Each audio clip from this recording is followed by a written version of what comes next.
Creemos entre todos estos procesos, que los reflexionemos y que podamos contribuir a los trabajos de incidencia que se están realizando desde México, desde diferentes propuestas. Entonces, en primer lugar, voy a presentar a la doctora Erika Bárcena Arévalo, de aquí del Instituto de Investigaciones Jurídicas de la UNAM, con el proyecto al que pertenecemos varios de los que estamos aquí, La diversidad al banquillo, percepciones sobre el género, etnicidad, interseccionalidad en la justicia penal de Baja California y Oaxaca. Entonces, sin más, para no tomar más tiempo, Erika, te doy la palabra. Muchas gracias.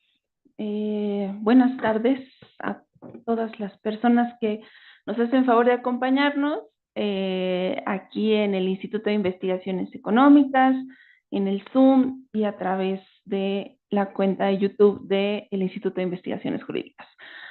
Bueno, pues efectivamente, como decía Sandra, venimos a presentar este proyecto que se titula La diversidad al banquillo, percepciones sobre género, etnia e interseccionalidad en la justicia penal de Baja California y Oaxaca. Y les cuento un poquito sobre el proyecto, que ya no quiere cambiar. Perdón, permiso. Ahí está, gracias. Bueno, este proyecto en realidad lo acabamos de arrancar apenas en agosto. Es un proyecto que que está en el contexto del Laboratorio Nacional Diversidades del Instituto de Investigaciones Jurídicas. Este laboratorio cuenta con la acreditación de CONACYT.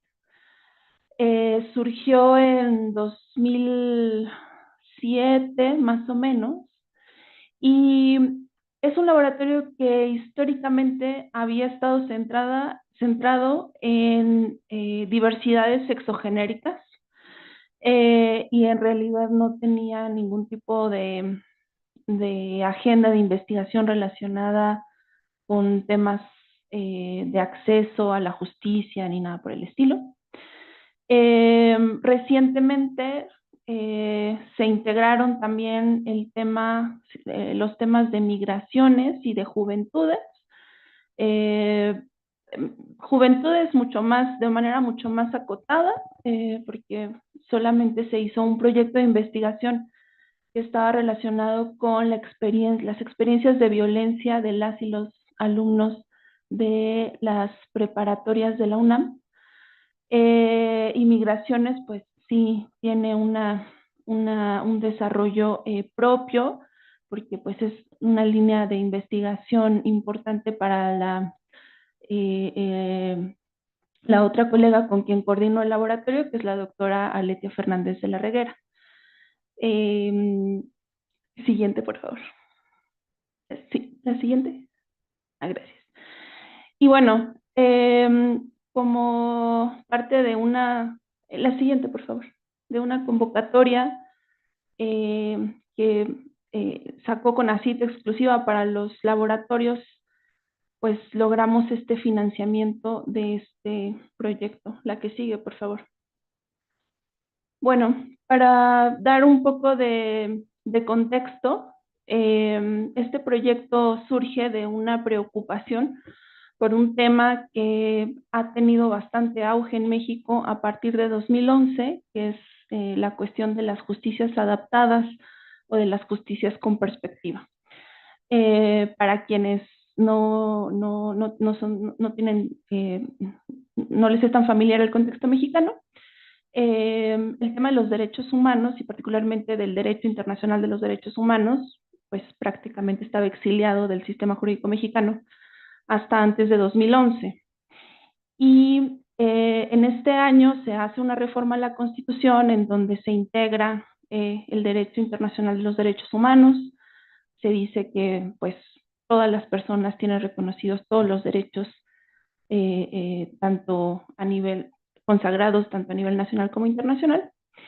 Y justamente desde el Poder Judicial de la Federación se implementa una política muy importante para que juezas y jueces federales se abran a esa reforma y empiecen a implementar tratados internacionales, que eso, como ustedes sabrán, generaba muchas resistencias en el campo judicial mexicano. Y dentro de estas políticas, una de las acciones que tomó el Poder Judicial de la Federación fue expedir una serie de protocolos, le llamó en un primer momento, que eran herramientas en donde se explicaba a las personas juzgadoras cuáles eran los derechos que tenían reconocidos principalmente grupos en situación de vulnerabilidad y cuáles eran las obligaciones de las personas juzgadoras al momento de resolver un asunto en donde este tipo de personas fueran parte. Y ahí, pues desde luego, por ejemplo, la perspectiva de género y juzgar con perspectiva de género fue pues una de las que más arraigo y más desarrollo han tenido. A nosotras nos interesa particularmente el tema de la etnia, por una parte porque queremos que pues nuestro laboratorio, que es de diversidades, vaya expandiéndose y que implique ahora también a las personas, pueblos y comunidades indígenas, y nos interesa la perspectiva interseccional, ¿no? En principio en términos abiertos, ¿no? Como esas tres perspectivas hemos elegido, nos parecen importantes por distintas razones que en este momento no me da tiempo a explicar, pero pues hay materiales para implementar la perspectiva de género, la perspectiva intercultural, la perspectiva interseccional al momento de juzgar. Ahora, una cosa que también hemos observado es que estas perspectivas normalmente cuando llegan, y depende eso también mucho del propio espacio judicial, llegan en la sentencia, ¿no? Y entonces, pues, suele ser más común que en la sentencia se haga, como se retomen estos protocolos, se retomen estos tratados internacionales y entonces se haga como una mayor reflexión sobre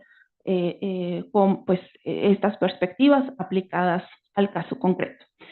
Pero lo que observamos es que estas perspectivas o las reflexiones sobre las obligaciones que habría de parte de las personas juzgadoras no se dan necesariamente en el proceso.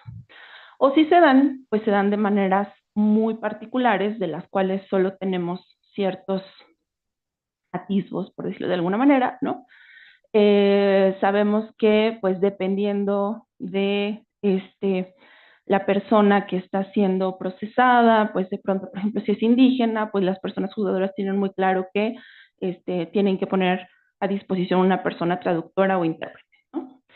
Y así, y entonces, pues de pronto pareciera que se vuelve como una especie de checklist, ¿no? De ciertas obligaciones, y entonces pareciera que si se cumplen esas obligaciones, pues se está juzgando con perspectiva de género, intercultural, interseccional, ¿no? Pero pues lo que nos interesa justamente es profundizar sobre cómo se construyen esas dinámicas en las que se invoca o no ciertas percepciones sobre el género, sobre la etnia, sobre la interseccionalidad y cómo se ponen en juego y si verdaderamente son solo un checklist o hay algo más, ¿no? La siguiente, por favor.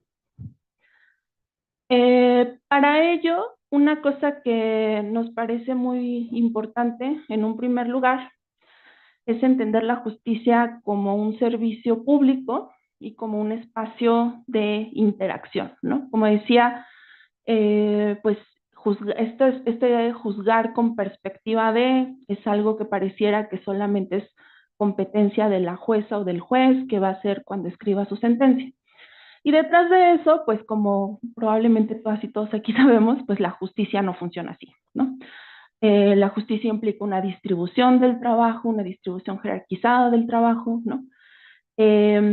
Y particularmente en asuntos como los del tipo penal, pues no implica tampoco solo la perspectiva de la persona juzgadora, sino que implica la perspectiva de las partes que ponen en juego ciertas ideas sobre el género, sobre la etnia, sobre la interseccionalidad, y que finalmente pues tienen también una incidencia en lo que se va a decidir. Y además, pues sabemos que en la impartición de justicia, pues lo mismo, obviamente los procesos judiciales pues son como quizá, y las audiencias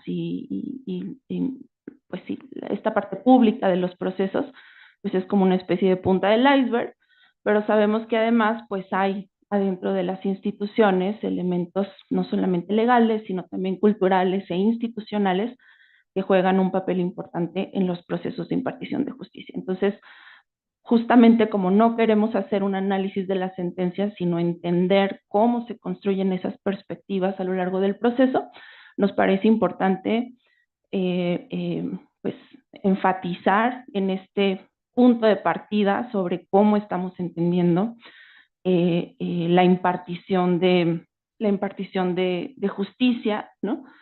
La siguiente, por favor. Incluso decir que para esta investigación nos interesa la interacción de los actores profesionales, no nos interesa tanto cuál es la perspectiva de las víctimas, cuál es la perspectiva de las personas que están siendo procesadas o la perspectiva de otro tipo de actores que pueden estar involucrados, ¿no? Y ahí, porque justamente esta idea de perspectiva tiene una doble dimensión, o sea, tiene una dimensión propiamente jurídica, porque en el propio argot del derecho lo estamos pensando como impartir justicia con perspectiva de, pero estamos pensando también en una dimensión más antropológica de la idea de perspectiva, que tiene que ver con cómo esos actores construyen, entienden, ¿no? Construyen cierto universo de significado sobre, insisto, el género, la etnia, la interseccionalidad. ¿Por qué habría yo de invocar como abogada, como fiscal, ciertas perspectivas, ¿no? ¿Por qué las pongo en juego? ¿Cuándo las pongo en juego? Y obviamente cuál es el contenido de esas percepciones, ¿no? De esos discursos, incluso esas narrativas que yo estoy poniendo y que, insisto, pues van a formar parte de lo que se va a juzgar y a decidir, ¿no? Y nos centramos en actores profesionales porque pues creemos que también, como ustedes saben, pues son quienes tienen voz en el espacio judicial, ¿no? Y son los, pues sí, ya sea por sí mismos o como intermediadores, pero finalmente son quienes usan la voz. Incluso sabemos que pues las propias maneras de construir las relaciones abogada-clienta pues suelen ser muy jerárquicas, ¿no? Y bueno, ahí digamos creemos que va mucho la percepción de quien tiene la voz y no tanto de a quien están representando, ¿no? Y de hecho, también, pues en sobre todo, por ejemplo, hablando de las herramientas que se han producido para impulsar que se implemente en la perspectiva de género, intercultural, intersección en la justicia, solo van dirigidas a Poder Judicial. Y pues desde dentro del Poder Judicial también siempre existe pues este recelo de que solo hay tanto que ahí se puede hacer y que esa es una relación que en realidad tiene del otro lado al foro, ¿no? Al gremio, y que pues qué es lo que también de parte de las abogadas, los abogados ponen sobre la mesa y cómo lo hacen, y es un sector que nos parece que también está bastante desatendido, por decirlo de alguna manera, ¿no? Entonces, nos interesa esta interacción entre actores profesionales, nos interesa desde luego los operadores jurídicos, pero también pues abogadas y abogados que están defendiendo, ya sea como fiscalía o como defensoría pública o privada. La siguiente, por favor.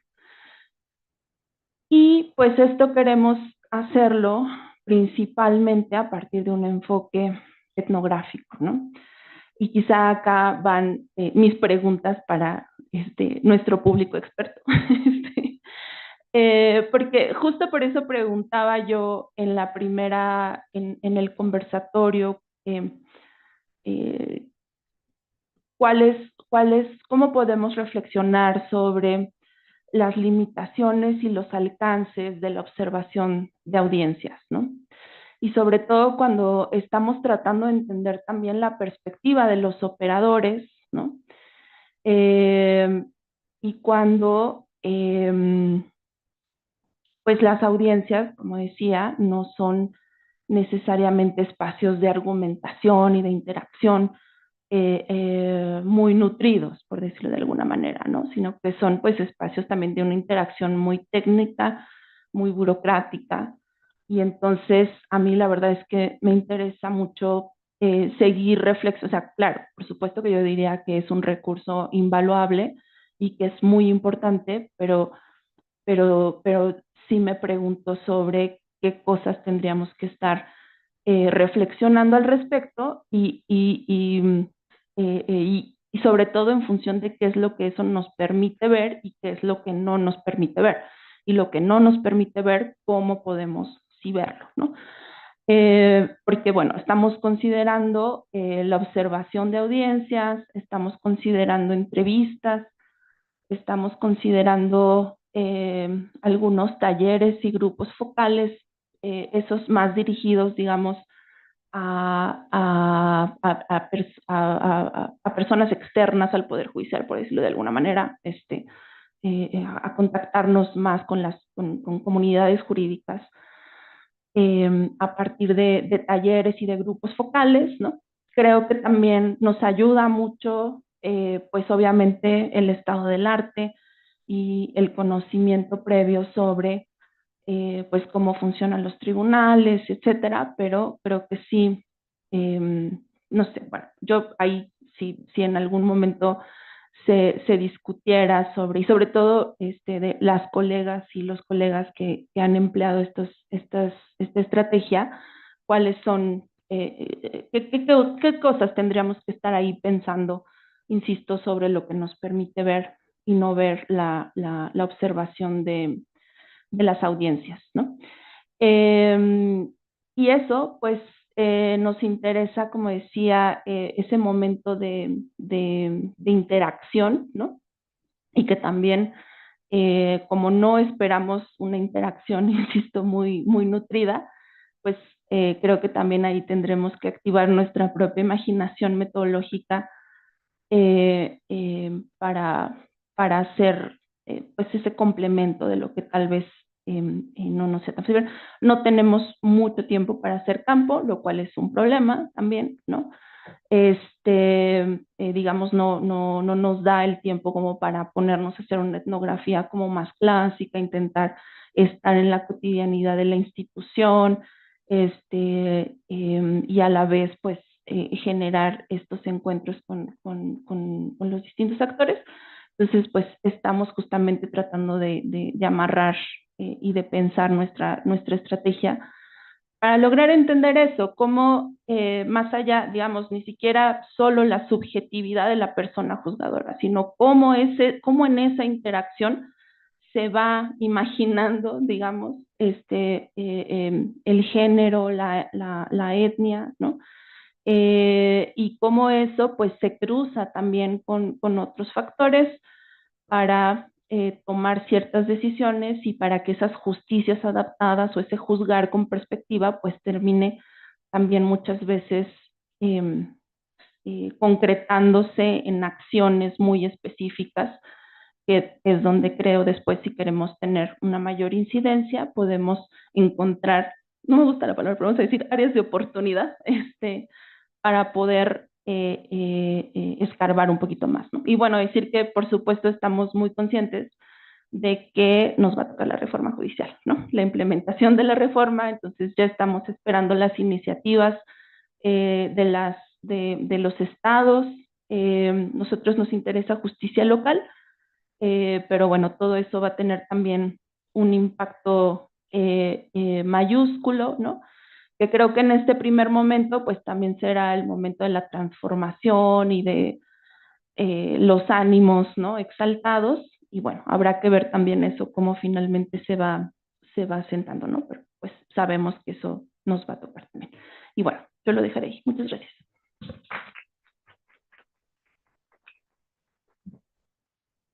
Muchísimas gracias, Erika, por adaptarte al tiempo y por exponer súper claro un proyecto que va iniciando. Vamos a seguir con la doctora Alejandra Gómez y la doctora Irene Juárez Ortiz. Sí, claro que sí. Que vienen a contarnos sobre el proyecto que están desarrollando, que intitulan el Observatorio Latinoamericano de Justicia Penal para Adolescentes. Entonces, les voy a dejar la palabra. No sé si van a...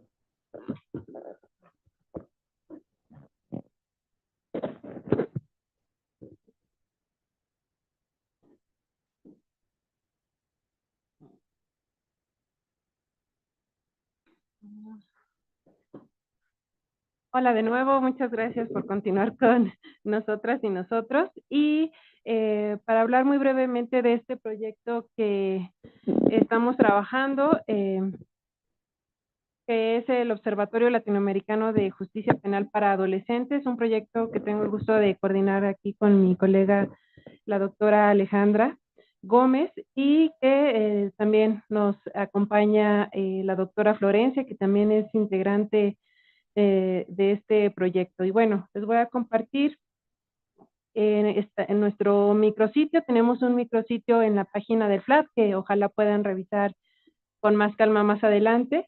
Y bueno, compartirles que este proyecto inició, es muy reciente también, tiene apenas digamos, lo hemos trabajado un poco más, hemos podido avanzar este año y aunque ya teníamos digamos, algunas actividades desde el año pasado, pero ya este año hemos podido ya consolidar, bueno, avanzar en nuestro sitio web que ustedes ahorita podrán ver. Y bueno, el objetivo de este observatorio pues es justamente generar conocimiento, incidencia y difusión sobre los sistemas de justicia de niñas, niños y adolescentes en Latinoamérica desde las ciencias sociales a partir de 3 ejes: la perspectiva sociocultural, la perspectiva interseccional y la perspectiva de derechos. Es importante resaltar esta parte, ¿no? Que es una apuesta por las ciencias sociales en este mundo de la justicia para adolescentes. ¿En qué sentido? Nosotros observamos que hay varias diversas redes que están operando en Latinoamérica de operadores y operadoras del sistema, es decir, magistrados, jueces, gente especialista en el mundo del derecho, enfocada justamente a la justicia penal para adolescentes en diversos países.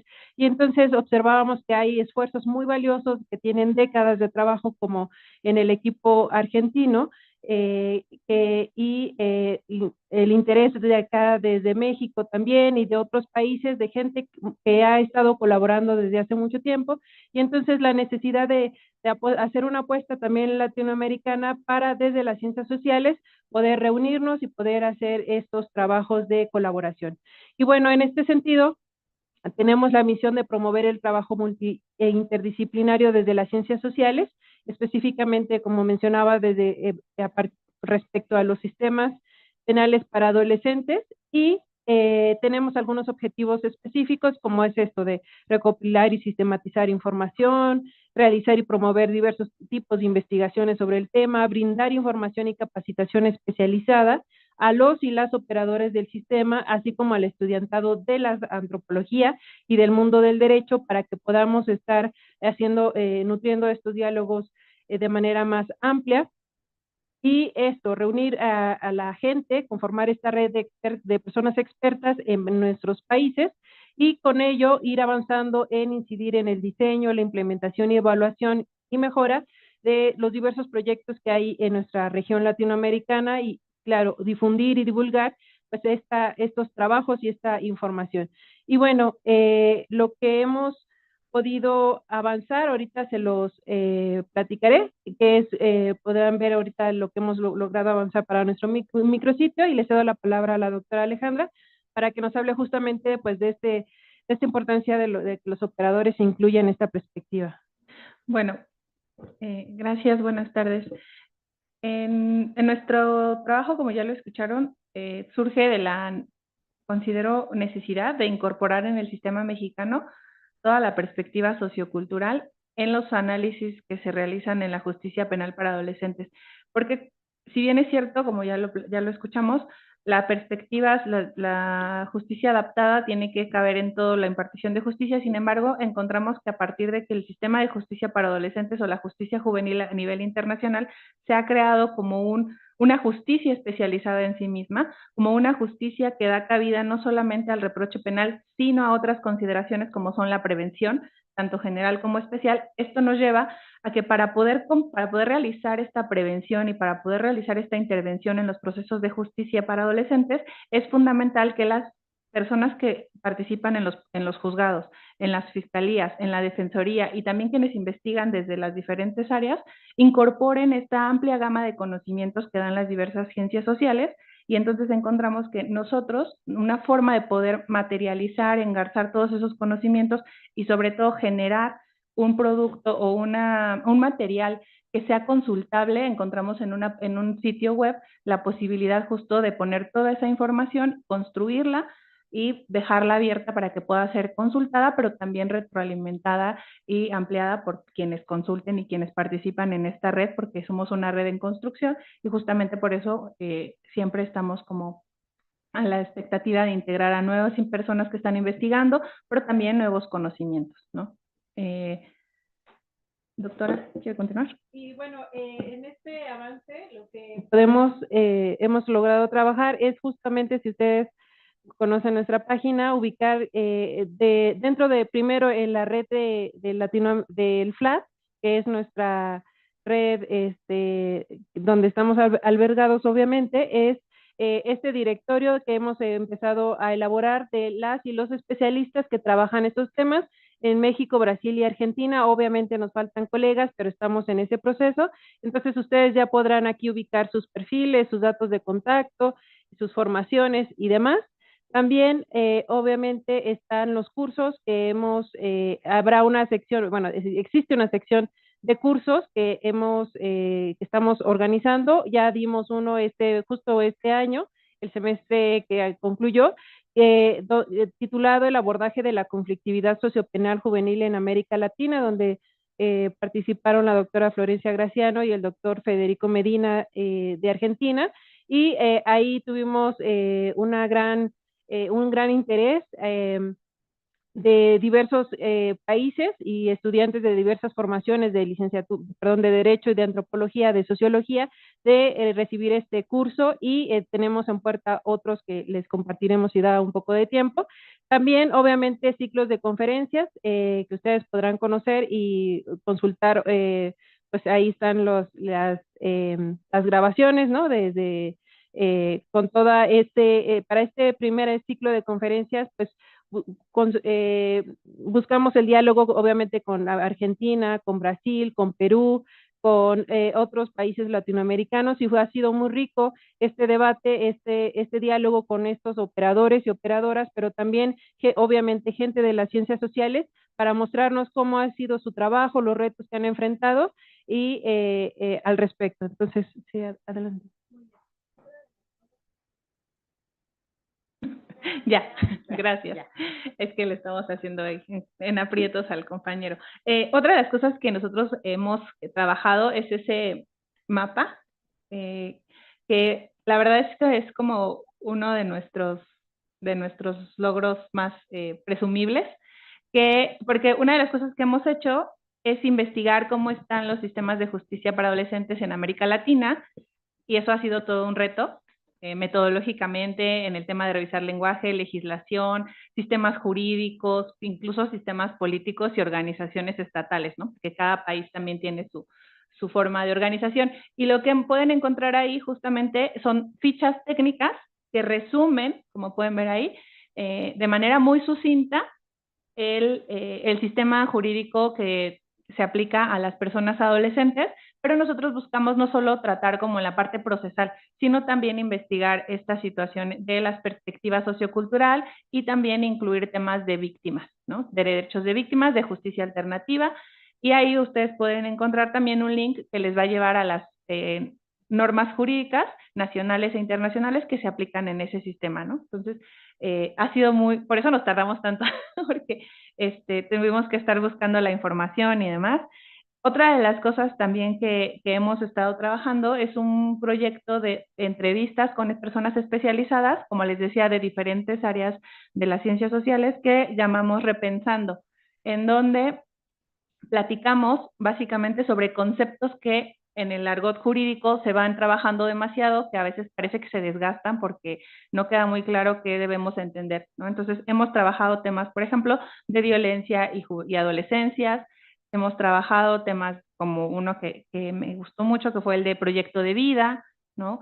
Que sí, porque en el sistema jurídico les dicen mucho a los adolescentes, trabaja en proyecto de vida, pero al final no les dicen que es el proyecto de vida, ¿no? Si es el del adolescente o el de la institución y así. Entonces, también son entrevistas muy breves en donde expertas y expertos platican sobre este contenido, ¿no? Por ejemplo, el tema de la agencia, que en derecho, por ejemplo, no hablamos de agencia, hablamos de autonomía progresiva. Entonces, justo la agencia nos funciona mucho para entender que debemos comprender y aplicar como justicia, perdón, como autonomía progresiva, cómo se vive, cómo lo vivencian las personas adolescentes y cómo se puede aplicar en el sistema de impartición de justicia. Doctora, ¿quiere continuar? Sí, gracias. Bueno, nada más mencionar que obviamente en este contexto latinoamericano también es valioso tener reunidas todas las instrumentos internacionales y normatividades aplicables, justo también ya reunidas en este mismo repositorio, y las publicaciones, ¿no? Un apartado donde podemos ubicar las publicaciones desde las ciencias sociales de esta red que estamos armando, para que pueda ser más fácil tener reunidos en un solo repositorio, pues toda la gente que está escribiendo desde las ciencias sociales, principalmente la antropología en esta primera etapa, sobre estos trabajos etnográficos que se han realizado durante décadas, y otros más recientes aquí en Latinoamérica, ¿no? Entonces ustedes ya podrán, al darle clic, consultar esos materiales, ¿no? Y solo mencionar que justo dentro de el ámbito de las publicaciones, otro pequeño logro, pero muy importante, es justo que ya logramos con algunos de los integrantes de nuestra red, elaborar un dossier en la revista Desacatos, que es una revista que, como ustedes saben, muy importante para México y Latinoamérica desde la antropología, y ustedes podrán consultarlo. Nos costó mucho trabajo esta cuestión por los tiempos, pero es muy grato tenerlo ya presente como una primer trabajo conjunto de algunos y algunas de las integrantes de esta red, que obviamente esperamos seguir continuando con otros compañeros y colegas en otros momentos. Y sobre los cursos, señalar, bueno, una cosa importante que ahorita Ale nos podrá contar muy rápidamente es esta cuestión sobre una propuesta de la Cámara de Diputados al respecto, y sobre los cursos que se tienen programado para operadores del sistema. En 2023 presentamos en junio una propuesta para, bueno, en México, debido a la violencia que se relaciona con los adolescentes que cometen conductas delictivas, algunos legisladores consideraron oportuno presentar una reforma en donde se aumentara el tiempo de sanción de internamiento, o sea, las penas, pero también que se redujera la edad para aplicarlas, ¿no? Entonces, nosotras, con las personas que integramos el observatorio, consideramos evidentemente que una decisión así no puede ser tomada a la ligera, porque además la reforma estaba basada en 3 noticias y literalmente era pegadas las noticias, ¿no? Entonces lo consideramos bastante grave. Con base en eso, trabajamos en un escrito solicitando que se nos abriera un foro para exponer y participar justamente en esto. Desafortunadamente lo presentamos en dos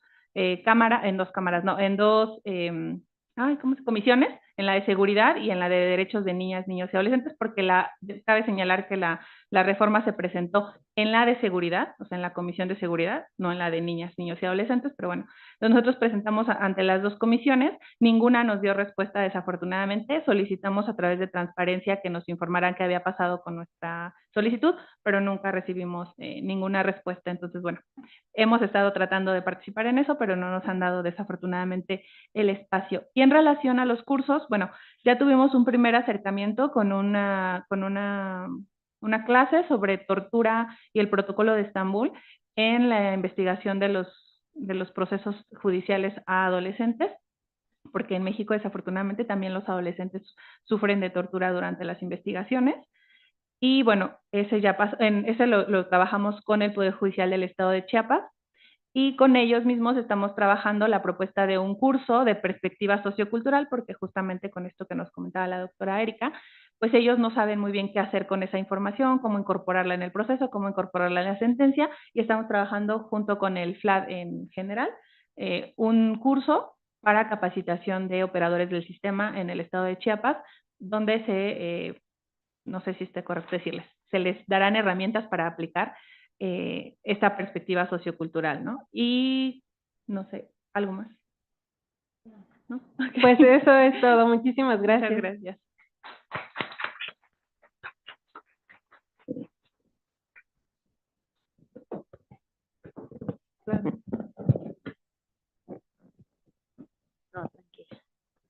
Bueno, pues muchísimas gracias por enseñarnos el sitio a quienes no habíamos tenido la oportunidad de conocerlo. Nos parece una herramienta súper valiosa para las diferentes vías de trabajo que hay aquí, no solo para quienes trabajan con adolescentes. Y bueno, muchísimas gracias por la presentación, por compartirnos su trabajo y todo lo que han avanzado. Ahora le voy a dar la palabra al siguiente proyecto que va a ser expuesto por la doctora Jacqueline Garza del Colegio de Jalisco, ¿cierto? La doctora Edna Bravo, que nos está acompañando desde Zoom, en algún momento le daré la palabra desde Puebla, el etnólogo Héctor Ortiz de la Escuela Nacional de Antropología e Historia. Bueno, muchísimas gracias. Bueno, pues buenas tardes. Pues rápidamente, también es un poco exponer lo que hemos estado realizando en el grupo de acompañamiento a familiares del FLAD, que es un proyecto que tenemos 5 años con él, más o menos. Y bueno, el proyecto básicamente es eso, acompañar a personas que son víctimas o familiares que son víctimas de personas de desaparición. El día de mañana vamos a tener una presentación amplia de la doctora Elena Saola sobre el tema de desaparición, un trabajo nuevo. Entonces no vamos a ahondar demasiado en el punto, solo para ubicar un poquito lo que estamos haciendo, en particular con los compañeros de Brasil y de Argentina. Digamos, aquí en México ubicamos básicamente 2 periodos, pues, ¿no? El periodo llamado la Guerra Sucia, que es de los 60 a inicios de los 90 o finales de los 80, y este segundo periodo, pues, que no está necesariamente caracterizado, pero sigamos de guerra contra el narco, o en todo caso, digamos, una situación de violencia criminal, pues, ¿no? Y en donde aparece otra vez el fenómeno de la desaparición. También el problema de las políticas de seguridad, pero digamos, este segundo periodo tiene también como característica la aparición de la ley, ¿no? Que no existía en el primer caso y por lo tanto, pues sí, que ya hay algo que legalmente se puede llamar desaparición, pues, ¿no? En todo caso, bueno, pues sí, tenemos un problema social sistemático, generalizado, ¿no? Muchos motivos de la desaparición. Y bueno, sí, el nuevo marco normativo, que ha tenido también sus críticas, y de hecho, su mismo nacimiento fue controversial o conflictivo, un poco precisamente por la existencia de estos dos grandes grupos. Pues, ¿no? En el primer grupo, pues sí, el concepto es desaparición forzada. Y para este segundo grupo se necesitaba un nuevo concepto, ¿no? Y entonces aparece este concepto de desaparición por particulares, pues, ¿no? Que no necesariamente es, pues sí, es agradable porque sí supone, digamos, de alguna forma puede ser usado para excluir al Estado del problema, pues, ¿no? Bueno, en fin, también es esta situación en la que estamos todavía, ¿no? Y también eso, en ese sentido, se contrasta con la situación de Sudamérica, y no hay un momento en el que podamos decir, ya terminó, pues, ¿no? Como el caso de las dictaduras que permiten decir, hacer una transición, pues, ¿no? Que permita, pues, también cosas como memoria, en fin, que se vuelven complicadas para el caso mexicano, ¿no? Y en el sentido en el que seguimos ahí, pues sí, tenemos sitios, digamos, en parte del fenómeno tiene que ver con los sitios de exterminio, con la crisis de identificación forense, ¿no? Con la falta de atención a las familias, pues, ¿no? En fin, una serie de problemas que incluyen también, ¿yo lo estoy moviendo? ¿O no? Bueno, sí, ¿verdad? Para que vean.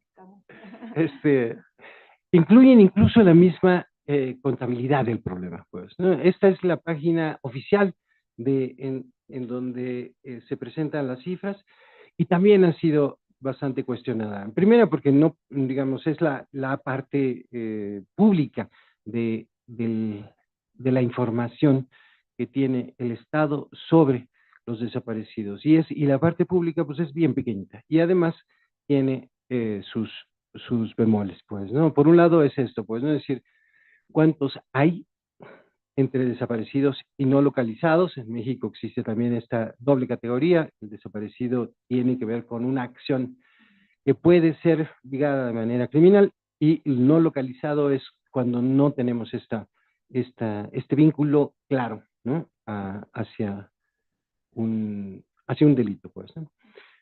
Pero bueno, también entonces, ¿cuántos de los desaparecidos han sido localizados? Aparecen también en amarillo, pues. Y luego está, pues sí, los que aparecieron con vida, en fin, todo esto, pero que sí que ha tenido muchas críticas. En fin, eso nada más en términos de entender un poco el contexto. Y entonces sí, la pregunta para nosotros como grupo es, ¿cómo acompañamos? Pues, ¿no? Y el concepto mismo de acompañamiento también tiene pues sí, su discusión o su debate, pues no, en parte porque, pues sí, es un concepto que viene del enfoque psicosocial, más que de la antropología, y de alguna forma, pues también hemos estado discutiendo cómo hablar de un acompañamiento antropológico, o en todo caso, digamos, cómo hacer ambas cosas, pues, ¿no?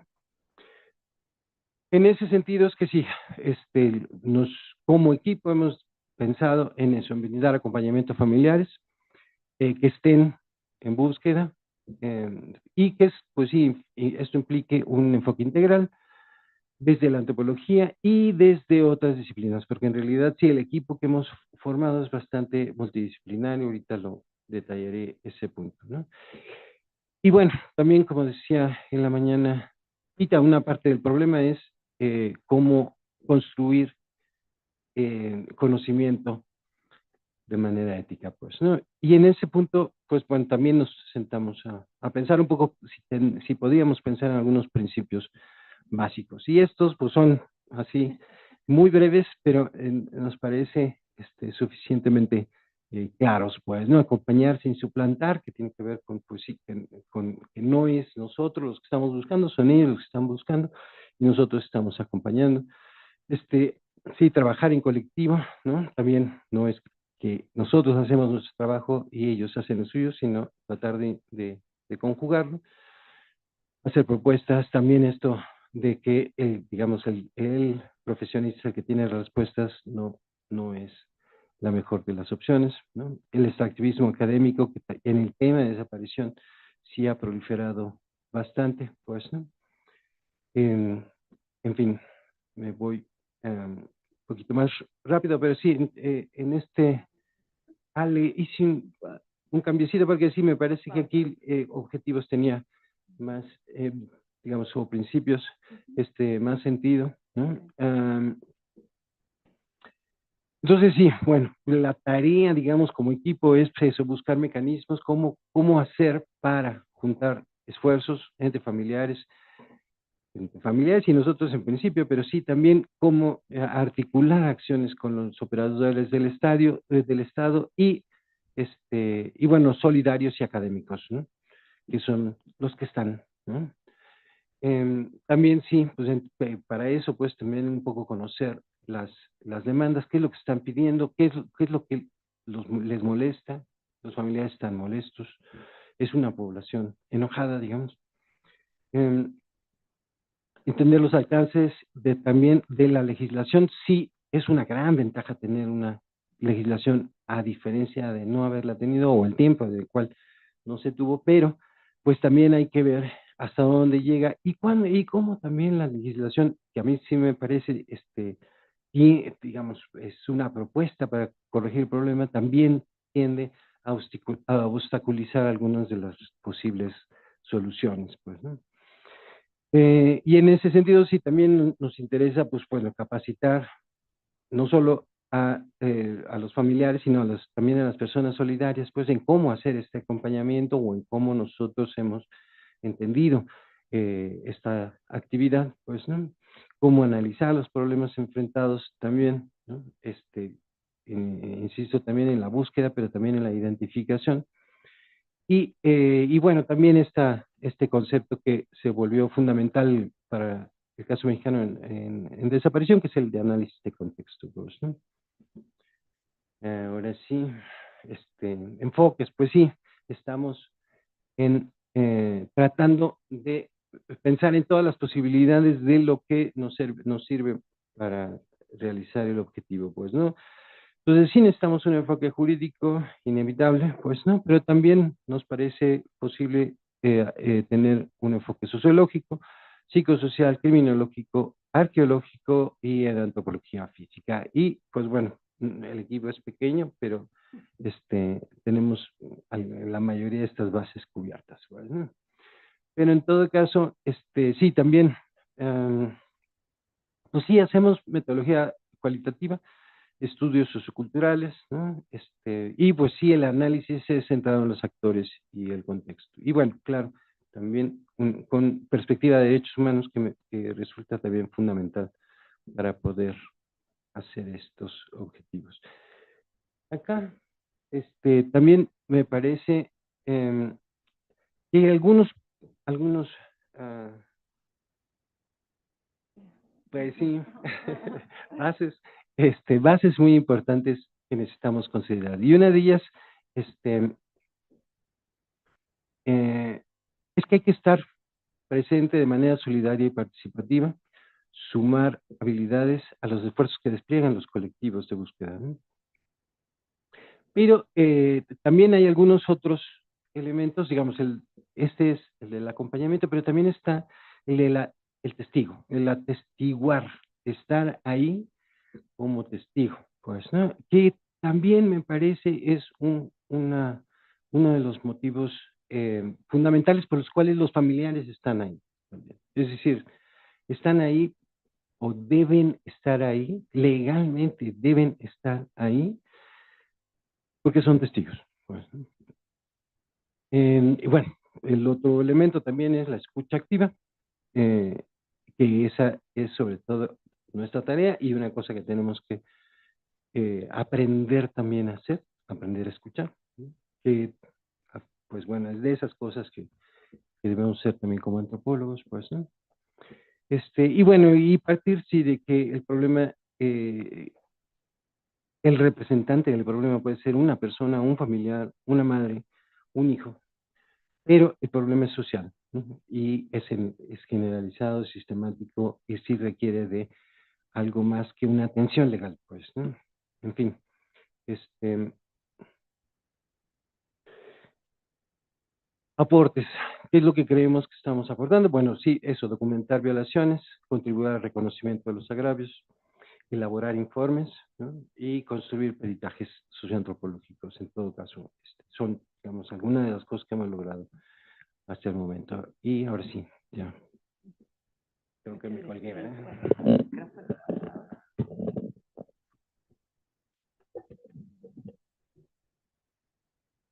Bueno, pues Muy buenas tardes a todas y todos. Agradecerles estar aquí después de la hora de la comida. Esto resulta realmente muy enriquecedor verlos todavía despiertos. Bueno, en realidad este grupo, como ya lo explicaba Héctor, es el grupo más longevo del FLAT y muy nuevo en comparación con el equipo de antropología política y jurídica de Argentina. Lo platicábamos ahorita con la doctora Pita, ¿no? Nosotros tenemos 31 años y nosotros presumiendo nuestros 5 años ya de trabajo, lo cual es importante señalárselos porque nosotros empezamos como un grupo de incidencia. Es decir, contrario a los otros proyectos que se presentaron, la idea partió de querer acompañar de manera solidaria a las familias, a los colectivos, y si bien todos teníamos una formación ya académica y habíamos trabajado en proyectos de investigación, realmente nuestra motivación era aprender a desarrollar estrategias de acompañamiento y a las actividades que tanto los colectivos de familiares junto con los operadores del Estado se estaban planteando para realizar búsquedas. Fue así que decidimos emprender esta tarea de incidencia. Sin embargo, bueno, pues otros derroteros nos llevaron a pensar, ¿no? ¿Cómo cambiar entonces nuestras prácticas? Decíamos, no nos podemos quedar solo como un grupo de acompañamiento porque esto nos estaba pidiendo más, ¿no? Y comenzamos entonces a decir, desarrollemos otra área que era la de formación. Entonces ya teníamos el área de incidencia muy clara, ahora tocaba formar, ¿no? Aportar no solamente información a las personas que estaban iniciando un largo camino para buscar a sus seres queridos, sino también compartir aprendizajes con otros solidarios, muchos estudiantes de pregrado que se nos empezaban a acercar y nos decían, ¿cómo hacemos este acompañamiento, no? ¿Por dónde partimos? ¿Qué hacemos? Y bueno, pues eso nos tocó sin duda, pues abrir esta otra área de trabajo que fue la de formación. Y bueno, pues de algo tenemos que vivir también, entonces decidimos que era importante que en los espacios donde estábamos circulando comenzáramos a elaborar herramientas de análisis e investigación. Y fue así como se comienza a desarrollar la tercera área de trabajo de este grupo, que es la de investigación. Entonces, conjuntamos estas tres áreas de trabajo, la incidencia, la formación y la investigación. Y apenas sí les voy a compartir, porque quiero dejarle también la palabra a Edna, que les va a compartir un caso en particular de los que hemos acompañado. Pero sí enseñarles, por ejemplo, que en el área de incidencia, básicamente, ¿qué nos ha tocado trabajar? Pues elaborar informes que han sido presentados, en este caso, para el Comité contra la Desaparición Forzada. Uno de los colectivos de Nayarit nos pidió que lo acompañáramos en la elaboración de este informe. Entonces fue así como, por ejemplo, estuvimos trabajando con desaparición de personas en el estado de Nayarit, pero también hemos hecho muchos acompañamientos a casos individualizados. Justo de ahí surge la reflexión sobre la primera vez que nos enfrentamos a los casos y llegan los familiares, nos dicen, es que yo no sabía que estaba ocurriendo todo esto en el país. Es que es la primera vez que me pasa, ¿no? Entonces, cuando tú les empiezas a decir, no, a ver, es que no es aislado, no es el único caso que no le está pasando solamente a usted. Hay un cambio radical ahí en las familias y se empiezan a abrir y nos empiezan a platicar muchas cosas. Y bueno, esto lo hemos podido ir documentando porque, como les decía, creo que este también ha sido un proceso de aprendizaje para nosotros en torno a cómo ser un grupo de acompañamiento. Hemos acompañado en jornadas de búsqueda en vida, que esto significa salir con los familiares, con los colectivos organizados. Los hemos acompañado a hospitales, a centros de reclusión, albergues, en la búsqueda de algún dato, alguna información sobre algún caso. También hemos hecho acompañamientos a colectivos en búsqueda en campo y sobre todo uno de nuestros integrantes, Víctor García, que hoy tenía muchas ganas de estar aquí. Él es arqueólogo y trabaja con drones.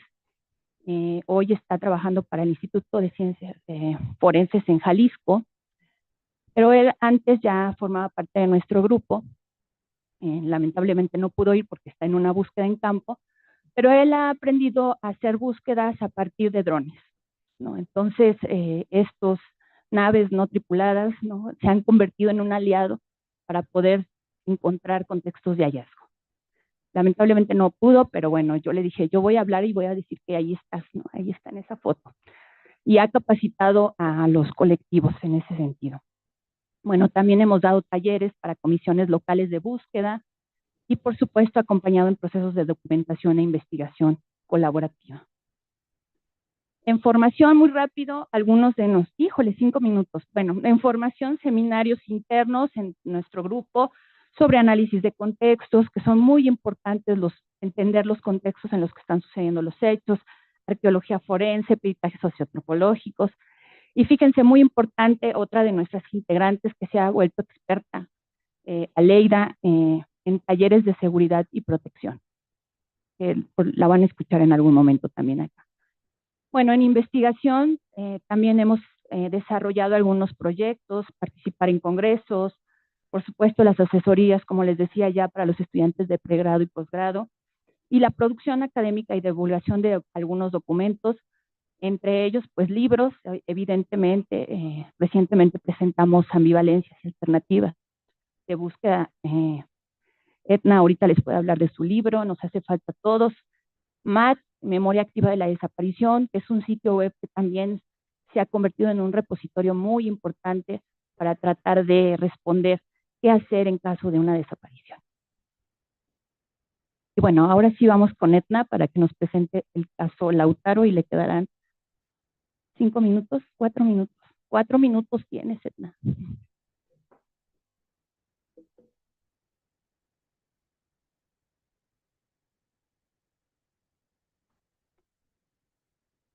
Y ya pasaron los 4 minutos entonces.